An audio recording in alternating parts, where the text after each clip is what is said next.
اور آپ کو بتائیں کہ ملک کے مختلف علاقوں میں ہیٹ ویو کے پہلے اسپیل نے عوام کے چھکے چھڑا دیے ہیں۔ محکمہ موسمیات کے مطابق جون کے آخری ہفتے تک ہیٹ ویو رہے گی۔ موہنجودڑو اور دادو میں درجہ حرارت 49 جبکہ بہاولپور اور ڈیرہ غازی خان میں پارہ 46 ڈگری کو چھو گیا ہے۔ مقامات پر ہیٹ ویو کا پہلا اسپیل جاری ہے۔ ہیٹ ویو کا سلسلہ جون کے آخری ہفتے تک جاری رہے گا۔ وزیر اعظم کی کوارڈینیٹر برائے موسمیاتی تبدیلی رومینہ خورشید عالم نے خبردار کیا ہے کہ جون تک ہیٹ ویو کے 3 اسپیلز آئیں گے۔ انہوں نے واضح کیا کہ پاکستان کا گلوبل وارمنگ میں شامل ہونا قدرتی نہیں بلکہ یہ انسانی وجوہات سے ہے۔ 3 جو ہیں اس کے اسپیل آنے ہیں، جو کہ پہلا اسپیل جو ہے جو کہ شروع ہو چکا ہے، جو کہ 22 مئی سے 30 مئی تک ہے، اور اس کے بعد دوسرا جو ہے وہ 7 جون سے 8 جون تک ہے، اور پھر اس کے بعد یہ جون کا جو آخری ہفتہ ہوگا اس کے اندر اس کی جو اسی طرح سے ہیٹ ویو کی ایک اسپیل جو ہے وہ چلے گی۔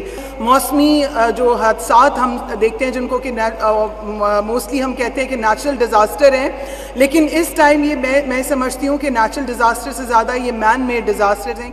ملک میں ہیٹ ویو نے قیامت ڈھا دی۔ شدید گرمی سے ملک کے بیشتر اضلاع متاثر ہیں۔ سب سے زیادہ گرمی سندھ کے شہروں موہنجودڑو اور دادو میں ہے، جہاں درجہ حرارت 49 ڈگری سینٹی گریڈ پر پہنچ گیا ہے۔ سکھر اور نواب شاہ میں پارہ 48 اور حیدرآباد میں 46 ڈگری تک پہنچ گیا۔ خیبر پختونخوا کے ضلع مردان میں بھی موسم انتہائی گرم ہے، جہاں درجہ حرارت 46 ڈگری سینٹی گریڈ تک پہنچ گیا ہے۔ پنجاب کے شہروں بہاولپور اور ڈیرہ غازی خان میں پارہ 46 ڈگری کو چھو گیا۔ ملتان، ساہیوال اور سرگودا میں 45 ڈگری کی گرمی ہے، جبکہ لاہور اور فیصل آباد میں درجہ حرارت 44 ڈگری سینٹی گریڈ پر ہے۔ کراچی میں درجہ حرارت 37 ڈگری سینٹی گریڈ تک پہنچ گیا۔ ملک بھر میں اگرچہ موسم خشک ہے، تاہم محکمہ موسمیات نے چترال، دیر، سوات، کوہستان، شانگلہ، بٹگرام، ہری پور، مانسہرہ اور ایبٹ آباد میں بعض مقامات پر بارش کی پیشگوئی کی ہے۔ باجوڑ، محمد اور اورکزئی میں بھی بعض مقامات پر تیز ہواؤں، جھکڑ چلنے اور گرج چمک کے ساتھ بارش کا امکان ہے۔